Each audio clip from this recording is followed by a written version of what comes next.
Hello बच्चों, good morning. Myself Dayalchan Pathak. I welcome you all to my channel Physics Made Easy by DCP. So we were discussing electric charge and field chapter first of class 12th physics. In last lecture we have discussed about Gauss law and its numerical provement of Gauss law and provement of Coulomb law by Gauss law. Clear? So now today same topic we will go, same chapter, same topic of Gauss law. Now what we are going to discuss today? Today we are going to discuss about application of Gauss law. जैसा कि आपको लिखा हुआ दिख रहा है. Today we will discuss about applications of Gauss law. Now I have earlier told you that what is the use? क्या use है Gauss law का? Gauss law is used to find out electric field due to a charge body, continuously charge body वो will make symmetry, जिसकी symmetry निकलती हो. Gauss law केवल किसके लिए एप्लीकेबल है? ऐसे चार्जेस के जिसके चारों सिमेट्री हो. सिमेट्री मतलब कुछ ऐसा पार्ट उसमें हो कि कुछ ऐसी जगह हो जहां पर इलेक्ट्रिक फील्ड क्या आता हो, सेम सिमेट्री, जैसे स्फेरिकल सिमेट्री, सिलेंड्रिकल सिमेट्री. समझ आ गया? So Gauss law is applicable only for symmetrical charge distributions objects. Clear? So now today topic is applications of Gauss law. In that first application of Gauss law is to find electric field due to infinitely long state uniformly charged wire. Due to a infinitely long state uniformly charged wire. So क्या task है हमारा? हमारा टास्क है to find out electric field due to a uniformly charged infinite long state wire or state conductor. Clear? For that, let's consider a state conductor. Suppose this is, अच्छा सा बना लेंगे. Suppose this is a conductor AB. This is a conductor AB. Infinite long है तो ऊपर को कितना भी जा सकता है. Infinite long की बात है, ऊपर को कितना भी जा सकता है. I am taking only this portion A to B, and it is uniformly charged. This conductor is uniformly charged. कैसा चार्ज है? Uniformly charged है by charge plus Q. How much charge is plus Q? Its length we are taking. The length of this portion is L. What is the length of this portion? L. Now what is our task? Our task, by this uniformly state wire, infinite uniformly charged state wire, our task is find out field. हमारा काम है किस wire के कारण field निकालना है हमने, electric field. Obviously this is positively charge. ये अगर पॉजिटिवली चार्ज है तो इसका फील्ड जरूर आएगा. वो फील्ड क्या है ये हमने निकालना है. किसका लॉ यूज करके? By using Gauss. Let our task, हमारा टास्क क्या है? Let our task to find out electric field at distance r from this at point P. हमारा टास्क है, मान लेते हैं, हम कंसीडर कर लेते हैं. Let our task is to find out electric field at point P distance r from this wire by using Gauss law. Clear? मैंने आपको बोला कि गॉस लॉ केवल एप्लीकेबल कहाँ है? सिमेट्री के लिए. तो सिमेट्री इस यूनिफॉर्मली चार्ज वायर है, यूनिफॉर्मली स्टेट वायर है. स्टेट वायर की सिमेट्री कैसी होती है? मैंने आपको पहले भी बताया था. पॉइंट शेप की सिमेट्री होती है स्फेरिकल. मतलब एक ऐसा पोर्शन, जैसे एक चार्ज है प्लस Q, इसका ऐसा रीजन खींचे जहां पर फील्ड सेम हो. इस पॉइंट के अगर ये चार्ज इसके सेंटर पर कंसीडर कर लिया जाए तो at every point the field will B same. तो हम कहेंगे इसकी सिमेट्री कैसी है? स्फेरिकल सिमेट्री का है. कैसी सिमेट्री है? स्फेरिकल है. इसी तरह से अगर कोई लीनियर चार्ज है तो आप उसके चारों क्या बनाए? सिलेंडर बनाए. तो at the cylinder at every point field will remain same, क्योंकि सिलेंडर की डिस्टेंस प्रत्येक पॉइंट पर क्या होगी? सेम होगी. यस और नो? तो इसे बोलते हैं सिलेंड्रिकली सिमेट्रिक. तो यहां पर भी क्या है? यूनिफॉर्मली वायर है. इसका मतलब ये कैसा है? सिलेंड्रिकली सिमेट्रिक है. तो हम क्या करेंगे? इतनी ही डिस्टेंस इस साइड भी एक पॉइंट ले लेंगे P dash at distance R. Same. अब इसकी सिमेट्री बना. इसकी सिमेट्री के लिए हम क्या बनाएंगे? We will draw a close path, cylindrical close loop. क्या ड्रॉ करेंगे? Cylindrical close loop pass from P and P dash. So P और P डैश से पास होने वाला है, क्या करेंगे? सिलेंड्रिकल क्लोज लूप कंसीडर करेंगे सिमेट्री के लिए. Let this is the cylindrical close loop pass from P and P dash. ये है एक symmetrically close loop. Clear? Why we are making this closed loop? Because Gauss law is applicable only for closed loop. Now this is called Gaussian surface. इसे हम क्या कहेंगे? मैंने पहले भी कहा hypothetical surface is called Gaussian surface. This is called a Gaussian surface. What is this? This is a Gaussian surface closed loop. Sir, why you have makes this cylinder only? Because uniform wire का जो symmetry है, मतलब उसका जो ऐसा reason जहां field same होगा वो केवल उसके चारों तरफ क्या बन सकता है? सिलेंडर. सिलेंडर के हर पॉइंट पे उसका फील्ड क्या रहेगा? सेम रहेगा. तो this is the cylinder. Now by using Gauss law हमने इलेक्ट्रिक फील्ड फाइंड आउट करना है. कैसे करते हैं देखिए. How many portions are of this cylinder, this Gaussian surface? 3. One is sphere, top one, this is the first. Second, this region, this part. Number third, this region, the bottom one sphere. तो किसी भी cylinder के 3 part है. देखिए ये भी एक cylindrical है. देखिए एक तो हो गया ये पोर्शन, एक हो गया टॉप का सर्कल और एक हो गया बॉटम इस तरफ. देखिए ये भी कैसी बॉडी है? सिलेंड्रिकल है ना. सिलेंड्रिकल बॉडी में कितने पार्ट हैं? 3 पार्ट से बना है. एक अपर दिस सर्कल, एक lower this circle and this part. Clear? Now so we have तो हमने इसको नाम दे दिया 1, 2 and 3. Now represent their area vector. I have told you the area is represented always perpendicular. देखिए ये सिलेंड्रिकल बॉडी है. ये कहाँ को दिख रहा है? देखिए ये वाला सर्कल जो टॉप का लेयर है ये कहाँ को दिख रही है? ऊपर को. इसका मतलब इसका एरिया कहाँ को? अपवर्ड. इसे कहेंगे DS1. क्या बोलेंगे? DS1. एक छोटा सा पीस ले सकते हैं आप. एक छोटा सा पीस ले लीजिए. इसमें इस छोटे से पीस का एरिया कहाँ होगा? ऊपर को. DS1. इसमें लीजिए एक छोटा सा पीस. अगर इसमें आगे एक छोटा सा पीस लेंगे तो इसका एरिया कहाँ को दिखाई देगा आपको? यहाँ को. DS2. सर क्यों? देखिए ना ये कहाँ को दिख रहा है आपको? बाहर को दिख रहा है ना. ऐसा नो. क्लियर? ये पोर्शन कैसे दिख रहा है? ऐसे दिख रहा है. तो बाहर को. इसको देखिए बॉटम वाले को. इसमें भी एक छोटा सा पीस ले लीजिए. कहाँ को दिखेगा? डाउनवर्ड. DS3. ये दिखेगा डाउनवर्ड. देखिए ये कहाँ दिख रहा है? डाउनवर्ड. तो इसका एरिया वेक्टर रिप्रेजेंट कर देंगे. ये कहाँ को दिख रहा है? ऊपर को. ये कहाँ को दिख रहा है? सामने को. ये कहाँ को दिख रहा है? नीचे को. So these are the area. Now this is which type of charge body? Positive. Due to plus charge हम जानते हैं. Due to plus charge electric field always outward. Electric field plus के कारण आउटवर्ड होता है. तो ये प्लस है. इसके कारण इलेक्ट्रिक फील्ड यहाँ को होगा. तीनों पॉइंट पे दिखाएंगे. यहाँ पर, यहाँ को होगा और इस जगह पर यहाँ को होगा. ऐसा electric field will be outward. Electric field कहाँ की ओर होगा? आउटवर्ड होगा. Due to plus electric field are perpendicular on the surface and outward because of plus. Clear? अब इन तीनों पोर्शन को अगर आप गौर से देखें तो देखिए हम निकालते हैं flux of first surface. Flux of first surface φ1. देखिए फ्लक्स ऑफ फर्स्ट सरफेस φ1 कितना होगा? φ1 फ्लक्स ऑफ फर्स्ट सरफेस कितना होगा? φ1 होगा. φ1 कितना होगा? लेकिन φ1 होगा. हम जानते हैं फ्लक्स कैसे निकालते हैं? E डॉट ds करते हैं तो आ जाएगा φ1 equal to E ds1 cos theta आएगा. है अब DE और ds1 के बीच का एंगल कितना है? दिख रहा सबको? 90 डिग्री है. DS1 और E के बीच का एंगल कितना है? 90 है. तो कितना हो जाएगा?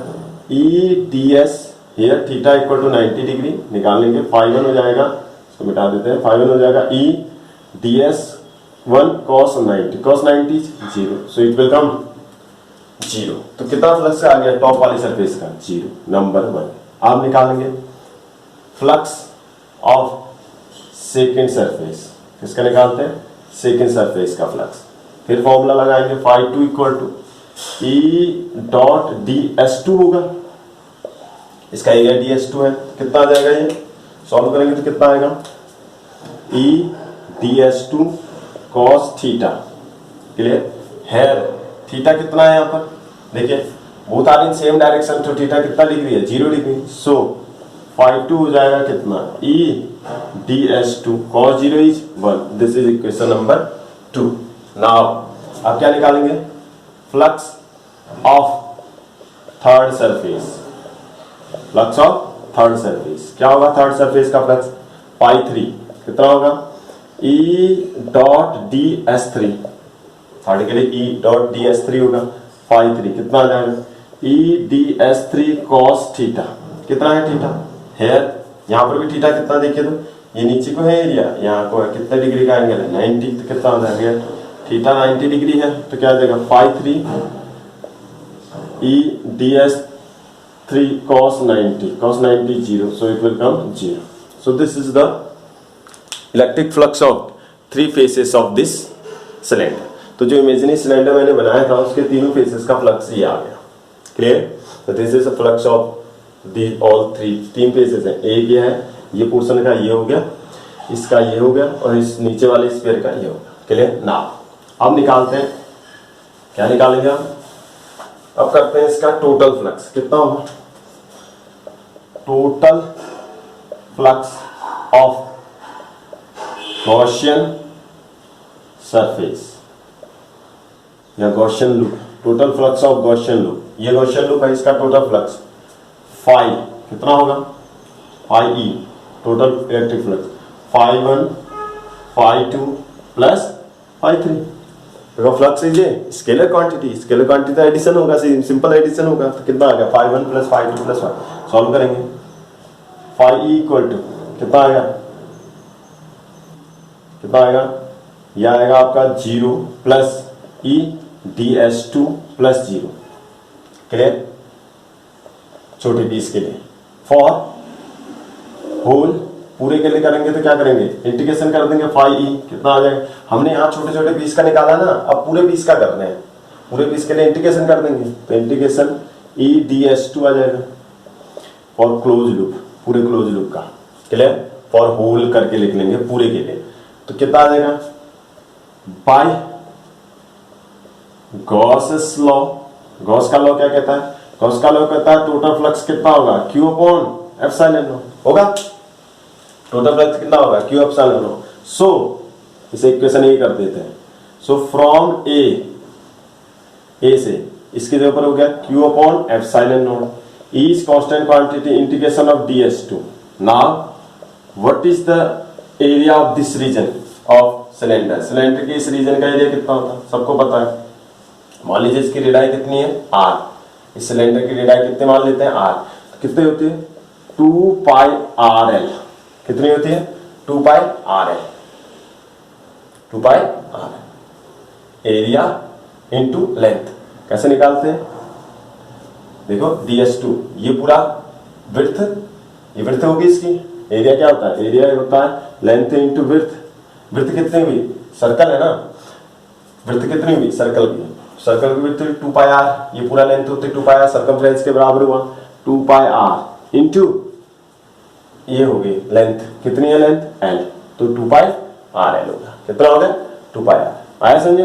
तो ये रख देंगे, इसका एरिया इस रीजन का एरिया होगा 2 pi r l length into width, तो यहां से सॉल्व करेंगे तो ई कितना आ गया Q upon 2 pi r l epsilon not, कितना आ गया 2 pi r l epsilon not. अब इसका काम खत्म हो गया आपका, कितना आ गया 2 pi r l epsilon naught, solve करेंगे तो ई इक्वल टू देखिए यहां पर क्या आ रहा Q upon L charge per unit length, क्या बोलते हैं इसको वी नो, लीनियर कल पढ़ा था, linear charge density, linear charge density कितनी होती है लीनियर चार्ज डेंसिटी,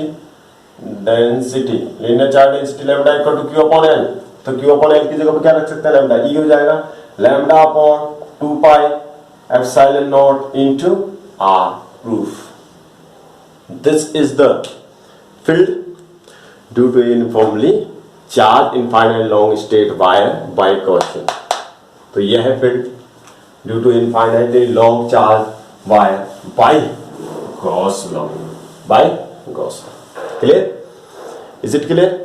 चलिए अब बात करते हैं इस वाले की, इसको ऐसे भी लिख सकते हैं आप, अगर मैं 2 से मल्टीप्लाई 2 से डिवाइड कर दूं तो 4 pi epsilon naught into R के टर्म में भी आप इसे लिख सकते हैं, और अगर आपको इसको किसमें लिखता है vector form, electric field is a vector quantity, अगर वेक्टर फॉर्म में लिखना है तो आप क्या लगाएं ई वेक्टर इक्वल टू, इसको लिख रहा हूं E vector equal to lambda upon 2 pi epsilon naught R, यहां लगाते हैं R N cap cap N kappa, N क्या है एन कप्पा यूनिट वेक्टर, क्या है, unit vector of its direction, जहां को भी होगा उसकी डायरेक्शन। एक्स एक्सिस में तो आई कैप आ जाएगा, वाई एक्सिस में तो जे कैप आ जाएगा, जेड एक्सिस में अगर निकल रहा है तो के कैप, एक्स एक्सिस में निकल रहा है तो यहाँ पर आई कैप लिख लेंगे, वाई एक्सिस में है तो जे कैप लिख लेंगे, जेड एक्सिस में आ रहा है तो के कैप लिखेंगे। This is the electric field uniformly charged wire.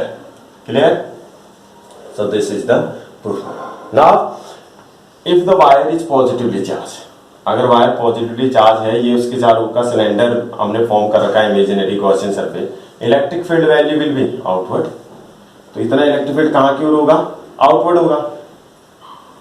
और positive wire, positive conductor outward. और लेकिन अगर यही क्या हुआ, नेगेटिव हुआ, तो क्या होगा? मान लीजिए ये वायर कैसा ले लिया मैंने, नेगेटिव, स्टार्टिंग से अगर नेगेटिव ले लेता तो कैसा आता इतना ही, वैल्यू में तो कोई चेंज नहीं होती, आता इतना ही, लेकिन कहाँ आता? इनवर्ड आता, equal to lambda upon 2 pi epsilon naught R. कहाँ आता? इनवर्ड आता। कहाँ को आता? Inward, towards the wire. और इसमें कहाँ आएगा? Outward. We know due to positive charge electric field is outward and due to negative charge electric field is inward. This is the now next. अगर यहाँ पर डिस्कस करें ग्राफ के, तो कितने ग्राफ हो सकते हैं? देखिए यहाँ पर इस फॉर्मूले में आ जाइए, वी नो, अब हम वी नो लिख सकते हैं, हमने प्रूफ कर दिया, 2 pi epsilon naught into R. So from here E directly depend on 1 upon R. तो अगर ग्राफ ड्रॉ करें किस किस में, आर में और ई में, आर बढ़ेगा, ई डिक्रीज होगा। क्यों? क्योंकि ई इंफिनिटी होगा, जब आर इंफिनिटी होगा सो ई तभी तो क्या होगा? 0 आएगा। और अगर किस में ड्रॉ करेंगे आप, ई और 1 अपॉन आर में ग्राफ ड्रॉ करेंगे तो कैसी लाइन आएगी? Straight line, because it is directly. ये ग्राफ पहले भी आपने डिस्कस किया। This is the first application of Gauss law. Clear? This is the first application of Gauss law. मैंने बता दिया आपको सिलेंडर क्यों बना रहे हैं, क्योंकि सिमेट्री कैसे निकलेगी इसकी? सिमेट्री, लीनियर चार्ज की सिमेट्री सिलेंडर होती है। स्फीयर अगर पॉइंट सेम होगा तो क्या बनाएंगे? स्फीयर बनाएंगे, क्योंकि उसकी सिमेट्री क्या होती है? स्फीयर। गॉस लॉ सिमेट्री के लिए ही एप्लीकेबल है। अगर सिमेट्री नहीं हो रही है तो गॉस लॉ एप्लीकेबल नहीं हो पाता है। Gauss law is not applicable under that condition if there is no symmetry. अगर वहां पर कोई सिमेट्री नहीं है तो गॉस लॉ एप्लीकेबल भी नहीं होगा। This was the first application of Gauss law. Now ये है प्रूफमेंट। अब इसके अलावा इसमें से आपके पास कई सारे क्वेश्चन आते हैं। कैसे होते हैं क्वेश्चन? चलिए क्वेश्चन को डिस्कस करते हैं। पहला question, find force on second wire due to first wire. Find force on second wire due to first wire. एक क्वेश्चन है, मान लीजिए। अब कंडीशन क्या है? डायग्राम आपको दिया हुआ है, देखिए ध्यान से। यह है 2 wire, this is wire A B and near it this is wire C D. These are the 2 wires A, B and C, D. Clear? Separated by distance R. कितने से separated है? R. This is positively charged. This wire is positively charged. Of charge density lambda 1. This is also positively charged. Of charge density lambda 2. Lambda क्या होता है आपको पता है? Q upon L. Length is same, but the charges of both the wires is different. Charges different है, length उनकी same मान ली, length भी डिफरेंस हो सकती है। चार्ज डेंसिटी कितने मान ली मैंने? सिंपल सा चार्ज डेंसिटी मैंने डिफरेंस मानी, 1 की लैम्डा 1 मानी, 1 की लैम्डा 2। सब सेम भी मान सकते हैं, सेम भी मान सकते हैं। इसे भी लैम्डा ले सकते हैं, इसे भी लैम्डा। हमने निकाला फोर्स ऑन सेकंड वायर, ये सेकंड वायर है, force on second wire due to first wire. चलिए डिस्कस करते हैं। नाउ वी नो फोर्स, हम जानते हैं फोर्स क्या होता है electric field. Force equal to Q E, force equal to Q E. तो F2 क्या होगा? F2 होगा Q2 E1। देखिए सेकंड पर अगर आप फोर्स निकाल रहे हैं तो सेकंड का फोर्स होगा F2। चार्ज किसका आएगा? सेकंड का। लेकिन सेकंड किसके फील्ड में है? फर्स्ट के फील्ड में है। फील्ड किसका होगा? फर्स्ट का होगा। अगर फर्स्ट पे निकाल दे तो F1 होता है कितना? Q1 E2, क्योंकि फर्स्ट किसके फील्ड में है? E2 के फील्ड में। तो कितना आ जाएगा? ये सॉल्व करेंगे तो F2 इक्वल टू आ गया Q2 कितना हुआ? यहां से Q2 निकालेंगे तो कितना आएगा? Q2 lambda equal to Q upon L, lambda 2 equal to Q2 upon L, Q2 equal to lambda 2L। कितना आ गया? Lambda 2L। E1 कितना होगा? अभी निकाला मैंने। E होता है कितना? V know, E equal to lambda upon 2 pi epsilon naught R, अभी निकाला। तो इसका फील्ड कितना होगा? E1 होगा। Lambda 1 2 pi epsilon naught R, तो आ जाएगा lambda 1 2 pi epsilon naught R. तो कितना आ गया, F2 आ गया 1/2 pi epsilon naught lambda 1 lambda 2 L upon R। This is the answer. बहुत इंपोर्टेंट है, कॉम्पिटेटिव एग्जाम में पूछे जाते हैं इस तरह के question. This is the fourth. First पे निकालना है तो फर्स्ट पे भी निकाल सकते हैं आप, इतना ही आएगा। क्लियर, समझ गए। 2 से मल्टीप्लाई 2 से डिवाइड करके इसको 4 पाई के टर्म में भी आप लिख सकते हैं, क्योंकि 4 पाई एप्सिलॉन नॉट की वैल्यू आपको गिवन होती है 1/4 पाई एप्सिलॉन नॉट। तो अगर आप इसे लिखना चाहते हैं इसको आप ऐसे भी लिख सकते हैं F2 = 1/4 pi epsilon not 2 lambda 1 lambda 2 L upon R। और अगर आपको फोर्स पर यूनिट लेंथ निकालना पड़ा तो F2/L कितना आएगा 2 lambda 1 lambda 2 4 pi epsilon naught into R। Force per unit length, ये क्या हो जाएगा, force per unit length. This was the first question. ये सारे क्वेश्चन बहुत इंपोर्टेंट है, रीजनेबल क्वेश्चन है। तो if 2 wires are given and you are tasked to find out force on one wire due to another, you can find. Clear, this is important. या तो इस पर निकालना पड़ सकता है या इस पर। क्लियर। अब इस अगर इस फोर्स की आपको डायरेक्शन भी बतानी है तो देखिए डायरेक्शन कैसे बताएंगे। डायरेक्शन के लिए कैसे बताएंगे, पहली वायर कैसे है, वायर ए बी कैसी है, पॉजिटिव है। वायर सी डी भी कैसी है, पॉजिटिव है। प्लस के कारण इलेक्ट्रिक फील्ड कहां को होगा, आउटवर्ड होगा। इस पर जब फोर्स लगेगा, प्लस पर लगने वाला फोर्स फील्ड की डायरेक्शन में होता है, बिकॉज F = प्लस क्यू ही होता है। मैंने उसी दिन आपको बताया प्लस पर लगने वाला फोर्स किसकी डायरेक्शन में होता है, in the direction of field. तो this force will be in the direction of field, कहां की ओर होगा, आउटवर्ड होगा। क्लियर। माइनस है तो माइनस में कहां होगा, इनवर्ड होगा। यस, सो दे विल, अगर ये इस पर फोर्स लगाएगा कहां को लगाएगा, आउटवर्ड। ये इस पर लगाएगा, ये भी कहां को लगाएगा, outward. So they will repel. क्या करेंगे, ये रिपेल कर रहे हैं। देखो इसके कारण इस पर फोर्स आउटवर्ड, इसके कारण इस पर force outward, that means they will repel to each other. लेकिन अगर 1 + 1 - होता तो क्या करते, अट्रैक्ट करते एक दूसरे को, करते ना। तो डायरेक्शंस का पता आप आसानी से प्रीवियस जो वीडियो है उन्हें देखकर आप लगा सकते हैं। अगर आपने पीछे वीडियो नहीं देखा तो कोई बेनिफिट नहीं है इस पढ़ाई का।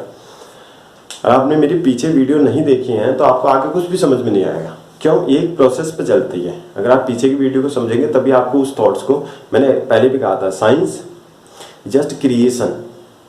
सो साइंस में आपको ये आना चाहिए। 2 things are very necessary in physics, 1 is reduction and number 2 collection. Collection मतलब कलेक्ट करके उस चीज को आगे यूज करने को बोलते हैं। क्लियर। अब दूसरा क्वेश्चन आया आपके पास, find total electric field between two wires. देखिए अब आपके पास आपको क्वेश्चन दिया, मान लीजिए आपको क्वेश्चन दे दिया, these are the 2 wires, this is AB, this is CD at point P. Here my task is to find out electric field at distance R. This is also at a distance R. Distances are same. It's lambda 1. It is lambda 2. This is positively charged and this one also positive. मैं दोनों positive वाला ले रहा हूँ। Negative वाला जब आप लेंगे तो डायरेक्शन के साथ, प्लस के कारण इलेक्ट्रिक फील्ड आउटवर्ड, माइनस के कारण इनवर्ड। नाउ हमने कहां पर निकालना है electric field at P point. कहां पर निकालना है, P point at distance R. Now we know electric field, क्या फॉर्मूला होता है इलेक्ट्रिक फील्ड का, इक्वल टू होता है λ/2 pi epsilon naught R। Clear. E1 कितना होगा फॉर AB वायर के लिए, E1 λ1/2 pi epsilon naught R। Point R है, कहां की ओर होगा, कैसे प्लेट है, प्लस है तो होगा आउटवर्ड होगा। इक्वेशन नंबर 3 निकालेंगे। फॉर CD E2 कितना होगा, λ2/2 पाई एप्सिलॉन नॉट R। ये भी R है, ये भी कहां की ओर होगा, आउटवर्ड। सर आउटवर्ड क्यों होगा, क्योंकि ये भी कैसा है, प्लस है, ये भी प्लस है, ये भी प्लस है, इसके कारण भी आउटवर्ड होगा, इसके कारण भी आउटवर्ड। तो क्या होगा, पहले के कारण पॉइंट P पर आउटवर्ड, E1 होगा आउटवर्ड यहां को होगा, और E2 भी आउटवर्ड है, E2 अपने से आउटवर्ड यहां को होगा, both are opposite. So total कितना हो जाएगा, टोटल E1 माइनस E2 कितना आएगा, λ1 2 pi epsilon naught R minus λ2 2 pi epsilon naught R। E2 minus E1 भी कर सकते हैं आप इसमें, 1/2 pi epsilon naught R common, λ1 minus λ2। This is the answer. Solve हो गया। क्लियर। अगर आप λ1 माइनस λ2 कर रहे हैं तो जो फाइनल आएगा वो किसकी तरफ को आएगा, टुवर्ड्स E1। और अगर आप E2 माइनस E1 कर रहे हैं तो फाइनल कहाँ को आएगा, टुवर्ड्स E2। बस ये अंतर होता है। तो λ1 माइनस λ2 का मतलब हुआ टोटल वाला मैंने इस तरफ को देखा है, अगर λ2 माइनस λ1 करूँ तो टोटल मैंने उस तरफ को देखा। Is it clear? अगर इस सेंटर पे होगा इनके ये भी लैम्डा ये भी लैम्डा हो जाएगा तो क्या हो जाएगा, 0। तो यहाँ पे इलेक्ट्रिक फील्ड क्या हो सकता है, 0 भी हो सकता है। तो बहुत सारे क्वेश्चन इसमें बन सकते हैं। दोनों का चार्ज डेंसिटी सेम हो सकती है, एक प्लस हो सकता है एक माइनस हो सकता है। प्रोसेस वही है, आपको बस ये देखना है आउटवर्ड है या इनवर्ड है, और टोटल करते वक्त जरूर डायरेक्शन का ध्यान देना। क्लियर? सो ये थी दूसरी वेराइटी इसकी। चलिए अब बात करते हैं नेक्स्ट। एक क्वेश्चन आता है, बहुत इंपॉर्टेंट है, आईआईटी में आया हुआ क्वेश्चन है। Suppose this is a charge uniformly charge state wire, this is a uniformly charge state wire. Question दिया होता है if there is a uniformly charge state wire of charge density lambda, इसकी charge density कितनी है, lambda, length is L, at a distance R there is a charge Q plus Q, there is a charge plus Q। If the charge is moving in circular path around it, अगर charge इसके चारों ओर किस path में घूमने लग जाए, circular path में। देखिए क्वेश्चन समझ लिए। Let us consider uniformly charged state conduct wire of charge density lambda at a distance r there is a charge q revolving in circular path around it. Find its kinetic energy. मान लीजिए इसकी kinetic energy पूछिए आपसे, what will be the kinetic energy of this particle. तो कैसे करेंगे, देखिए अगर ये सर्कुलर पाथ में घूम रहा है तो इस पर क्या फोर्स काम करेगा। पहली बात, ये चार्ज है, ये भी एक चार्ज है, तो दो चार्ज है, एक दूसरे पे क्या लगाते हैं, फोर्स लगाते हैं। Force on charge due to straight conductor, due to straight conductor. इस कंडक्टर के कारण इस पर फोर्स कितना होगा, F इक्वल टू होगा QE, F equal to Q E कितना होता है, lambda upon 2 pi epsilon naught R होता है ना। लैम्डा स्टेट वायर का लैम्डा आर डिस्टेंस पे इतना होगा, ई इतना होगा।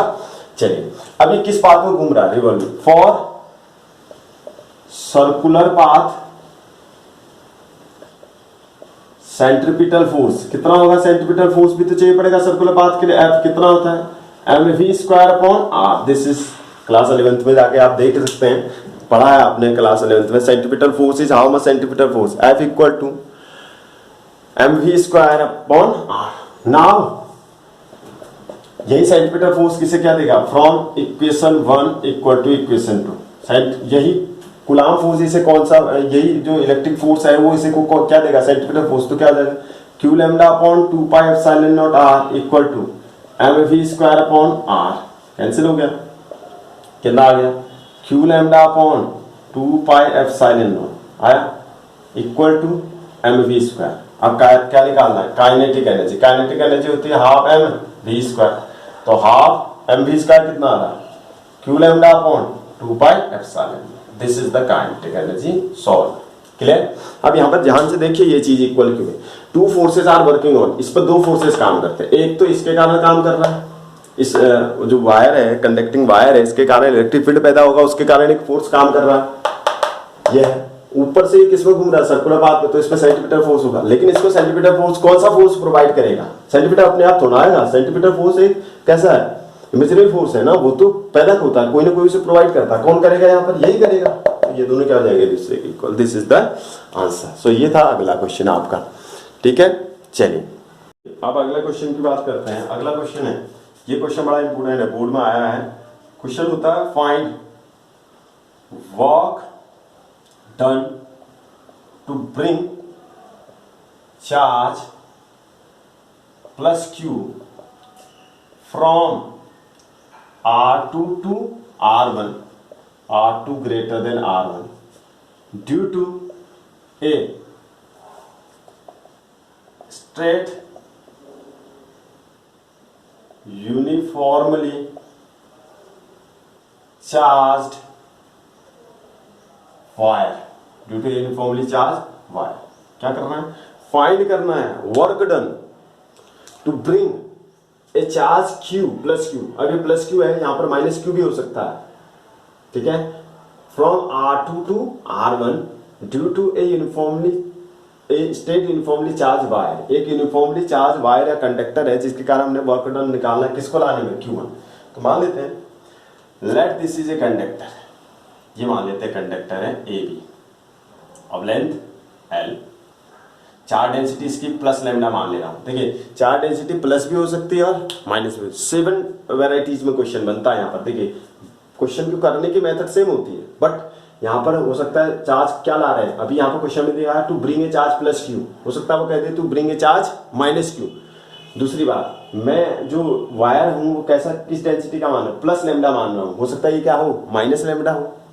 तो 4-5 क्वेश्चन इसमें से बनते हैं। तो मैंने क्या मान लिया, चार्ज डेंसिटी प्लस लैम्डा, तो यूनिफॉर्मली चार्ज है और चार्ज डेंसिटी प्लस लैम्डा। अब मुझे क्या लाना है, एक चार्ज लाना है प्लस क्यू, कहां से, R2 से, कितनी डिस्टेंस है, R2 से लाना है, कहां, R1, R2 से कहां लाना है, R1 पर, यह R1 हो गया और यह है R2। तो R2 से कहां लाना है, R1 पर लाना है, यहां से यहां लाना है और मुझे निकालना how much work will be done. तो मतलब ये यूनिफॉर्मली चार्ज वायर है, R2 से एक चार्ज को मुझे इसकी तरफ लाना है यहां तक, तो मुझे बताना है मुझे कुछ वर्क करना पड़ेगा, अगर करना पड़ेगा तो कितना, दैट इज अवर टास्क। सबसे पहली बात चेक करते हैं। चलिए क्वेश्चन को रीड कर लिया सबने, दोबारा बनाते हैं क्वेश्चन को, सॉल्व लगाते हैं कैसे लगेगा। चलिए लगाना शुरू करते हैं क्वेश्चन को। डायग्राम बना लेते पहले। चार्ज डेंसिटी लैम्डा का ये हो गया यूनिफॉर्मली चार्ज्ड वायर आपका, ठीक है।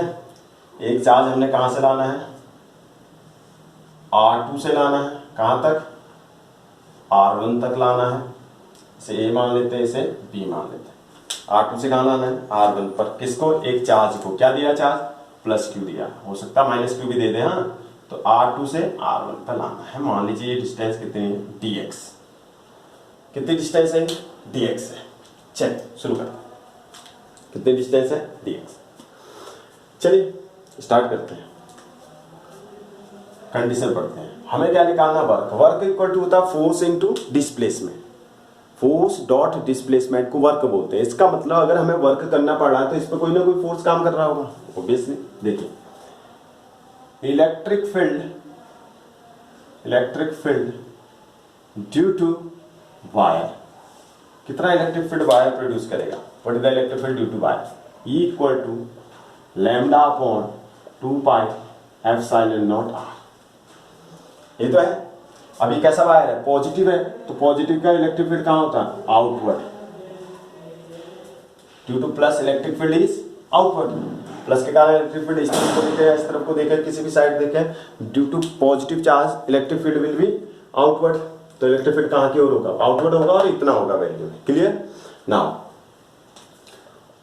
फोर्स ऑन चार्ज, चार्ज पर फोर्स लगेगा। अगर भाई अब ये अगर इलेक्ट्रिक फील्ड पैदा कर रहा है तो इलेक्ट्रिक फील्ड चार्ज पे भी तो लगेगा, चार्ज पे अगर इलेक्ट्रिक फील्ड लगेगा तो उस पर फोर्स भी लगेगा। F equal to Q E, कैसा चार्ज है, प्लस है, तो F हो जाएगा प्लस क्यू ई हो जाएगा lambda upon 2 pi epsilon naught R। Plus आ रहा तो ये भी कहां की ओर होगा, आउटवर्ड। फोर्स भी कहां की ओर लगेगा, आउटवर्ड लगेगा। क्यों सर, क्योंकि यहाँ पर कैसा चार्ज है, प्लस है, प्लस पर जो फोर्स लगता है in the direction of electric field लगता है, तो इलेक्ट्रिक फील्ड और फोर्स की डायरेक्शन क्या हो जाएगी, सेम हो जाएगी। तो अब इस चार्ज पर फोर्स कहां की ओर लग रहा है, आउटवर्ड। हमें लाना कहां है, इसे इनवर्ड लाना है, अंदर की ओर लाना है। तो हम क्या करेंगे, for small displacement dx work done, हम क्या करेंगे, स्मॉल डिस्प्लेसमेंट के लिए निकालेंगे। dw होता है फोर्स डॉट डिस्प्लेसमेंट को वर्क बोलते हैं, इसको लिख सकते हैं F dx cos थीटा। बहुत इंपोर्टेंट है। देखिए हम क्या करेंगे, इस पर इतना फोर्स लग रहा है, हम पूरा R2 से R1 नहीं लाएंगे, हम पहले एक छोटा सा वर्क डन निकालते हैं dx। क्लियर। dx कितना होगा, dw हो जाएगा कितना, F हो गया आपका q lambda upon 2 pi epsilon naught R, ये हो गया d, इसको डिस्टेंस मान लेते हैं, dx नहीं करते हैं dr, ताकि डिफरेंशिएशन करते वक्त आपको आसानी हो जाएगी। इसको मैं कर ले रहा हूं dr cos थीटा कितना होगा, थीटा किसके बीच का एंगल है, f और dr के, f और dr कर ले रहे हैं इसको, f और dr के बीच का एंगल है। r क्यों किया मैंने, यहाँ r ले लिया ना, यहाँ x लूंगा तो x ले लूंगा, r होगा तो r के टर्म में होगा, क्योंकि पोजीशन r मानना हो तो डिस्प्लेसमेंट भी तो r के टर्म में होगा, पोजीशन r मानना डिस्प्लेसमेंट x में नहीं हो सकता ना, तो इसलिए dr ले लें। चलिए अब f और dr के बीच का एंगल, एफ कहाँ लग रहा, आउटवर्ड, डी आर कहाँ आ रहा, इनवर्ड, कितने का एंगल है 180 डिग्री का, भाई अपोजिट है ना एक दूसरे के, तो कितना आ जाएगा 180 डिग्री, 180 कितना हो गया माइनस, तो minus q lambda upon 2 pi epsilon naught R D R, because cos 180 equal to -1, clear, this is the work.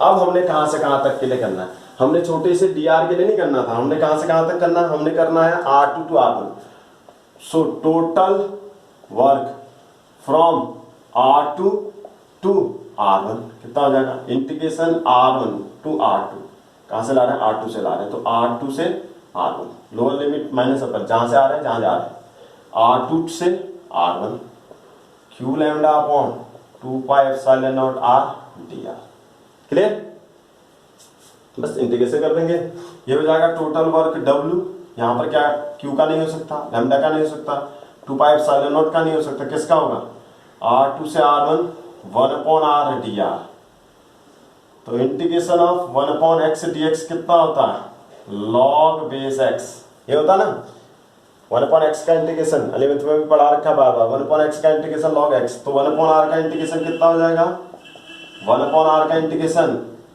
Log are, limit हो जाएगी R2 से लेकर R, ये सिंबल है कि R का करो, R का इंटीग्रेशन कर दिया तो रख देंगे value, minus q lambda upon 2 pi epsilon, first upper value log R1 log R1 minus log R2 upper minus lower, this is the work done, ये है वर्क डन। अब इसे आप किसी भी टर्म में माइनस अंदर ले जा सकते हैं, इसे लिख देंगे log R2 minus log R1, minus अंदर चला जाएगा, नहीं तो ये है वर्क, तो मेथड सब में सेम रहेगी, लेकिन वर्क डन प्लस होगा माइनस होगा, कहां से कहां होगा, हो सकता है ये R2 से R1 ना हो, कहे इन्फिनिटी टू R बोल दे, या कुछ भी और आपसे कह सकता है, तो जब मैं न्यूमेरिकल करूंगा तब भी इसका ये क्वेश्चन कराऊंगा, अभी मैं प्रैक्टिस के लिए आपको वेराइटीज दिखा रहा हूँ, किस तरह की वेराइटीज में ये क्वेश्चन आपसे पूछा जा सकता है। So this is the second variety, ये बहुत इंपॉर्टेंट है, ये कई बार ये क्वेश्चन आया है बोर्ड, कई बार। चलिए एक और करवा देता हूँ आपको, प्रैक्टिस के लिए एक और कर देते हैं, चलिए देखते हैं कैसे निकाल सकते हैं। देखें मान लीजिए आप क्वेश्चन दिया है, आपके पास क्वेश्चन है, there is a wire of charge density lambda plus lambda, ठीक है, plus lambda, find work done, find work done to bring charge minus q, अब क्या ले लिया मैंने, charge minus q from infinity to R, कहां से लाना है मुझे, इन्फिनिटी से लाना है, कहां आर पर, तो मतलब इससे आर डिस्टेंस पर यहां लाना है, कितने डिस्टेंस पर लाना है, आर डिस्टेंस पर लाना है, यहां कहीं, कहां से लाना है, इन्फिनिटी से लाना है, कहां से लाना है, इन्फिनिटी से, कहीं दूर से यहां लाना है। चलिए चेक करते हैं, तो क्या करेंगे, वर्क डन तो फोर्स इनटू डिस्प्लेसमेंट होता है, वही वर्क डन निकालना है, work done force into displacement होता है, तो मुझे क्या निकालना होगा, फोर्स निकालना होगा। देखिए तो मैं क्या निकालूंगा, electric field due to wire, कितना होगा electric field due to wire, ये होगा आपका E equal to lambda upon 2 pi epsilon naught R, at distance R पर बात करते हैं, ये सिर्फ एट डिस्टेंस आर पर बात होगी, क्लियर। चलिए अब इसे इन्फिनिटी से लाना है, इन्फिनिटी डिस्टेंस, तो अगर मैं इन्फिनिटी पर चार्ज को मान लूं तो वहां तो जीरो हो जाएगा, मैं मानता हूं let charge is at a distance x, मान लो चार्ज यहां पर है, माइनस क्यू चार्ज यहां है, कहां पर है, x पर, at distance x, distance x पर ये कितना हो जाएगा, फिर lambda upon 2 pi epsilon naught x हो जाएगा, ऑब्वियसली r पर r है तो x पर x होगा, डिस्टेंस पर x हो जाएगा, क्लियर। फिर क्या निकालेंगे, अब निकालते हैं force on charge, force on charge, force कितना होगा, F इक्वल टू क्यू ही होगा, क्यू कितना है, माइनस है, क्यू कितना रखा, माइनस है, तो कितना होगा, क्यू लैम्डा होगा, lambda upon 2 pi epsilon naught R. अब माइनस का क्या मतलब, माइनस का मतलब है फोर्स कहां की ओर लगेगा, इनवर्ड लगेगा, इलेक्ट्रिक फील्ड कहां की ओर था, आउटवर्ड था, प्लस के कारण इलेक्ट्रिक फील्ड बाहर की ओर होता है, अगर माइनस चार्ज पे फील्ड के अपोजिट फोर्स लगता है, देखिए ये कैसी प्लेट है, प्लस है, इसका इलेक्ट्रिक फील्ड कहां की ओर होगा, आउटवर्ड होगा, क्योंकि चार्ज कैसा है, माइनस है, तो उसके जस्ट अपोजिट फोर्स लगेगा, तो टूवर्ड्स वायर, वायर पे। अब बात करते हैं दूसरी बात, अब इसे लाते हैं फॉर स्मॉल डिस्प्लेसमेंट करते हैं, फॉर स्मॉल डिस्प्लेसमेंट dx। अब यहाँ पर dx मान ले सकते हैं क्योंकि मैंने डिस्टेंस डिस्टेंस x मानी है, तो डिस्प्लेसमेंट मान लीजिए dx किया, और कहां से कहां लिया है, इस जगह से p से p डैश पे लिया है, कितना डिस्टेंस है dx, वर्क डन कितना होगा dw होगा f dot dx, f dx cos theta. अब यहां पर थीटा कितना हो, इलेक्ट्रिक फील्ड कहां की हो रहा, आउटवर्ड लग रहा,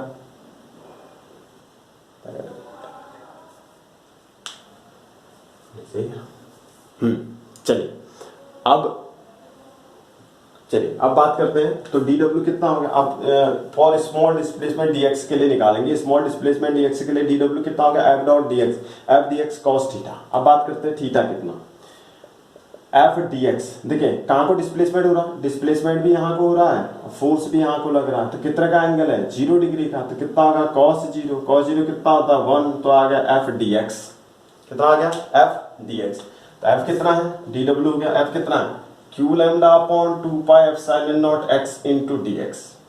क्लियर, ये आ गया छोटा सा displacement because of dx। Clear, अब आपने कहां से कहां तक निकालना है, now work done from infinity to r, work done from infinity to r, dw का इंटीग्रेशन करेंगे इंफिनिटी से लेकर r तक, इंफिनिटी से कहां ला रहे हैं आप, जहां से ला रहे हैं जहां तक, वहां तक लिमिट वही होती है, q lambda upon 2 pi epsilon naught r epsilon naught x dx।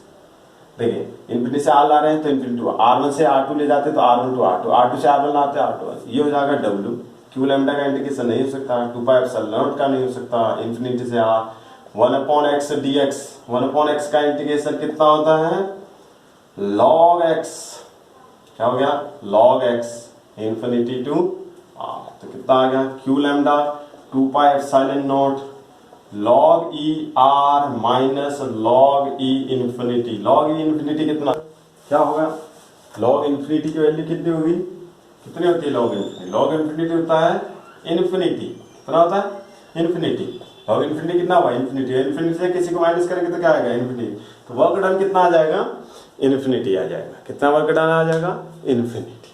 Clear, तो इंफिनिटी वर्क डन है। चलिए अब इसमें कोई भी वैरायटी आपसे वो पूछ सकता है, r1 से r2 ले जा सकता है, r2 से r1 ला सकता है, या फिर r से इंफिनिटी ले जा सकता है, इंफिनिटी से r ले जा सकता है, प्लस को ले जा सकता है, प्लस चार्ज को ले जा सकता है, माइनस चार्ज को ले जा सकता है, या फिर वो प्लस प्लेट प्लस वायर्स हो सकती है, या फिर वो माइनस वायर भी आपकी हो सकती हैं। So this is very very important, ये आप कर सकते हैं। ये क्लियर, सो ये था आपका पहला क्वेश्चन, जो एप्लीकेशन है गॉस लॉ की पहली application, electric field due to uniformly charge state wire at distance r by Gauss law. Clear, तो Gauss law is applicable only for symmetry. जैसे अगर मैं आपसे कहूं minus q separated by distance plus q, कल ही मैंने आपको बताया अगर इसे क्लोज लूप में जा रहे हैं तो इसका फ्लक्स कितना आता है 0 आ जाता है, इसके लिए गॉस लॉ एप्लीकेबल नहीं है। यहां पर गॉस लॉ से इलेक्ट्रिक फील्ड नहीं निकाला जा सकता, it is not possible, why, because इसकी कोई सिमेट्री नहीं है, इसकी अपनी कोई सिमेट्री नहीं है, तो इसलिए इसके कारण कोई फील्ड आप फाइंड आउट नहीं कर सकते। Clear, so Gauss law is applicable only for symmetry. Clear, चलिए याद रहते एक क्वेश्चन करते हैं गॉस लॉ का। चलिए मान लीजिए आपको एक क्यूब दिया है, late this is A cube, this is A cube.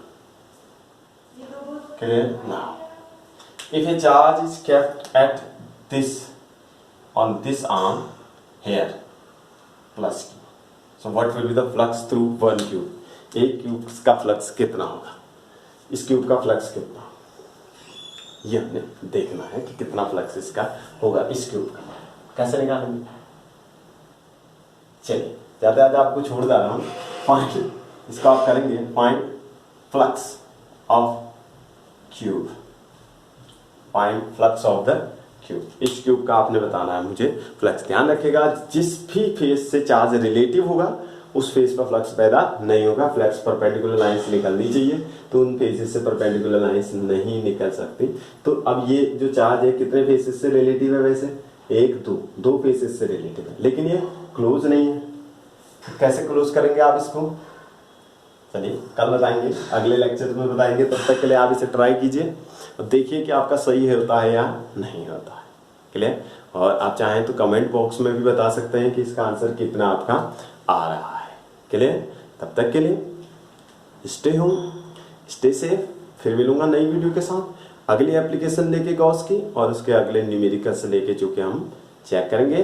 तब तक के लिए बाय।